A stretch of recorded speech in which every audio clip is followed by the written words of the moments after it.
Ano ba? Huwag ka mag-alam dito! Lintik ka, Moira!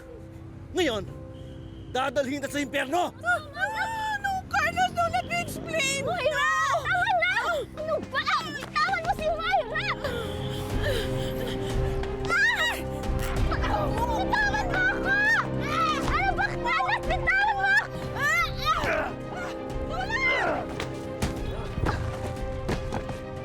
Moira! Moira!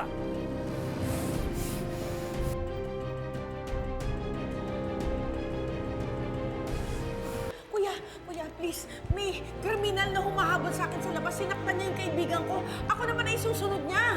Kalma na po, Mama. Ano po ba nangyari? Punta ka na sa labas, all please. about, Moira? Is this some kind of ruse para makabalik ka dito sa bar? Bakit, Moira, gutom ka pa rin ba?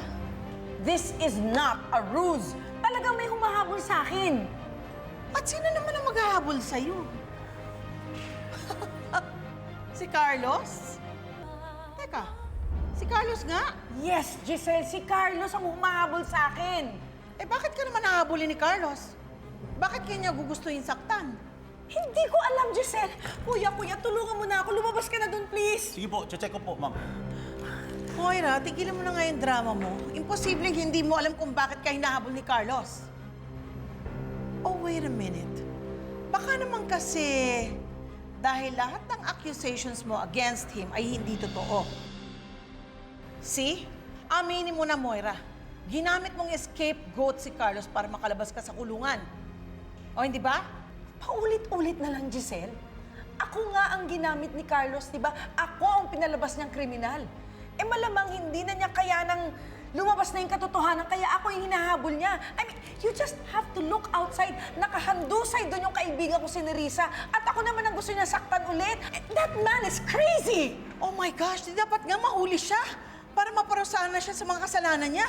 Naku, God, Giselle, at last we agree on something. Oo nga, at para malaman na rin natin kung sino talagang kriminal. Kung siya nga ba? O ikaw? O baka naman magkasabot kayo? Believe what you like. Diyan ka naman masaya eh. Okay. Oo, saan ka pupunta? Hindi ka ba natatakot? Bakit ako matatakot kay Carlos? Eh, wala naman akong atraso sa kanya. Sama ka? Hindi! Ayoko mamatay, ano? Suit yourself. Anong malay mo?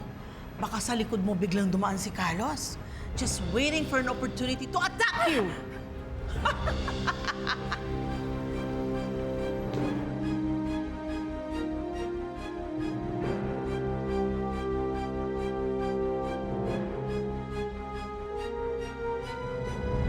Hoy, bato pre, tumawag ka ng ambulansya! Sige, tatawag na ako!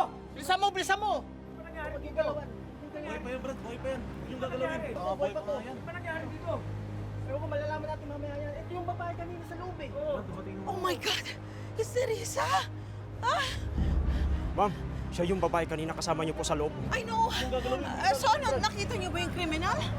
Negative po, ma'am. Tayo na natin yung Pero tumawag na ambulansya po ng para- pulis at ambulansya. Oh, yan nga yun.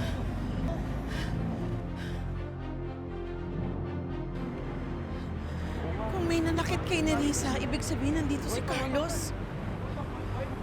So Moira was telling the truth.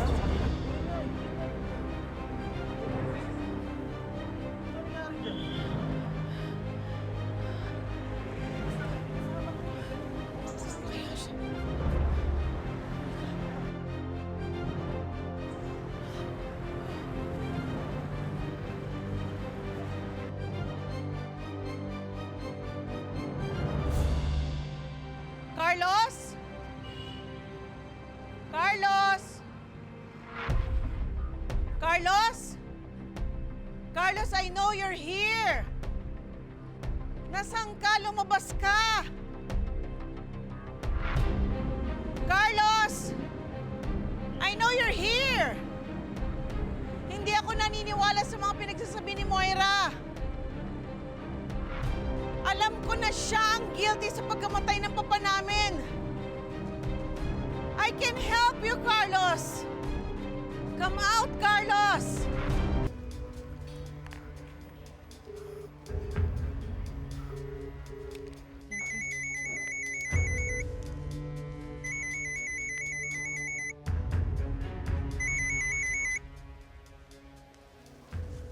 Hello? Hello, Zoe. Nandito si Carlos. What do you mean nandiyan si Doc Carlos? You heard what I said. Nandito si Carlos. Sinundan niya ako. Kaya puntahan mo na ako dito. Bilis! Mami, hindi pwede. Kakastart na ng duty ko. I can't just leave. You heard what I said, right? Nandito si Carlos. Sinaktan niya si Nerissa. Ako naman ang isusunod niya. Please, puntahan mo na ako dito. Mami, hindi nga pwede. Kumausap ka na lang ng guard dyan. O kaya tumawag ka ng polis. Magpahatid ka sa kondo. Eh, mukhang nababaliw na talaga si Carlos eh. Walang kung anumang guard o security mananalo laban sa kanya. At ako ba meron? You're his daughter. Hindi niya i-jeopardize yung safety mo. Kaya hindi niya ako sasaktan oras na makasama kita. Zoe, please. Please, pumunta ka na dito. Ayoko mamatay. Save me!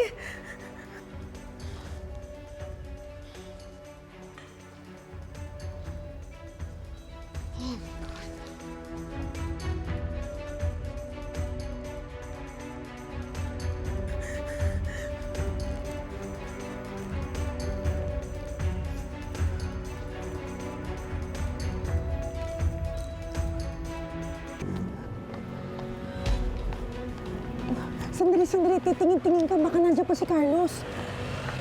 Teka, ang sabi mo safe ka. Basta kasama mo ko. Eh, paano kung paghiwalayin niya tayo?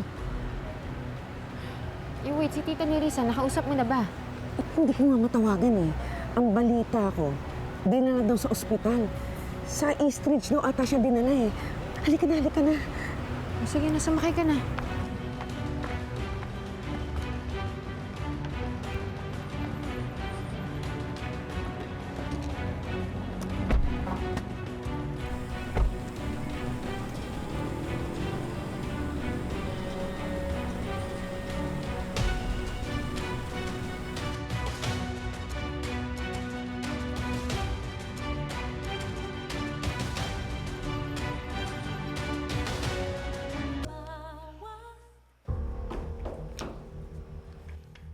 Ano ba naman, Zoe? Sinabi na i-check mo yung mga gamit mo bago ka umalis. Ano naman ba yung naiwan mo? Carlos! Oh my Hindi ka God! na makakataas ngayon! Anong nga?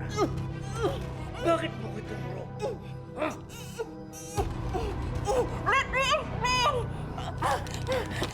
Carlos, hindi naman talaga kita nilaglag. May plano talaga ako para sa'yo.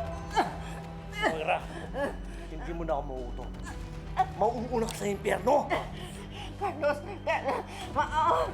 ayoko pang mamatay. Sana naisip mo yan bago mo ko tinurong mastermind. Wala akong kinalaman doon. Kaya ngayon, magbabayad ka.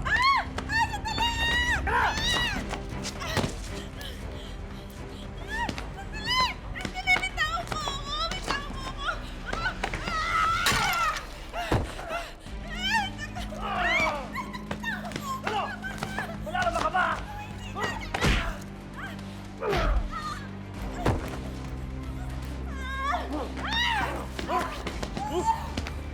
Ano? Malalaman ka ba? Sige. Kung talagang masaktan, baka mo tulungan, ha? Sige! Pagbibigyan kita!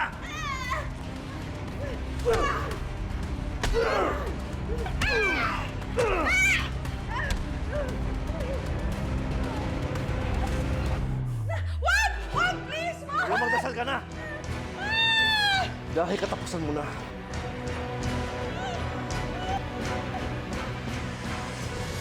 Si Lynette at si Moira, pareho naka-confine dito sa Apex. You know what else they have in common other than you? Si Carlos. Pare si Lynette, kumusta? Pare, kung mahal mo pa ang buhay mo at gusto mo pang makita ang asawa mo, magtago ka muna. Di ba nasa news yun? Na may TSV outbreak sa Sudan? Oh, teka lang, Dok. Ano yung TSB? Yung trans-systemic virus. Kasing deadly siya ng Ebola. Doktora Annalyn, alam kong genius ka. Pero hindi mo linya yung disease outbreak na yan. Hindi ka epidemiologist, doktora. Dok, wala siyang pulse. Code blue.